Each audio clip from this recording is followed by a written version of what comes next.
देखो आज्ञा आम घंटबड़ा पंचायतवासी आ पूर्वर गोटे 31/10 गोटे एमसीएल कर्तृपक्ष को एवं मेडिकल कर्तृपक्ष को जनइलु जे जो आमर ये एसआई सिक्यूरीटी संस्था मेडिकल रे 330 रु ऊर्ध्व सिक्यूरीटी रखी अच्छी से सिक्यूरीटी रे पाखापाखि बाहर 250 रु ऊर्ध्व अच्छा जहाँकि सरकार नियम विरुद्ध में सरकार नियम अनुसार 90% रु अधिक लोकल लोक नियुक्ति हवा दरकार। आम एठी घंटपड़ा पंचायतवासी जंगल जमी पाखापाखि 30 एकर रु अधिक देइछु ता तुलन में आम कि पाईना आमको विभिन्न अनियमितता करी घंटपड़ा पंचायत केमती कम सिक्यूरीटी रे एसआई सिक्यूरीटी संस्था व्यवहार द्वारा आम तार प्रतिवाद करी आज पुनर्बार एमसीएल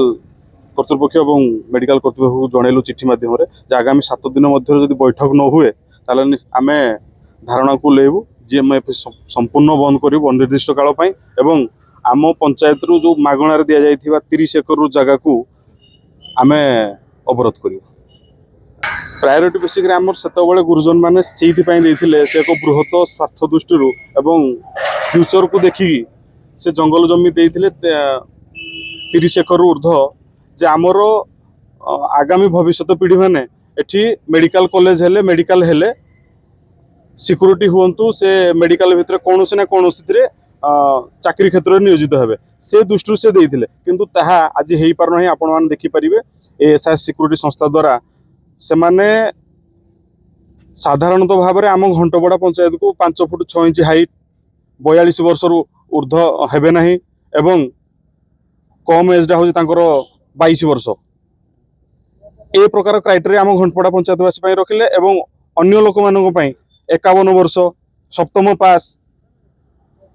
यही टाइप क्राइटेरिया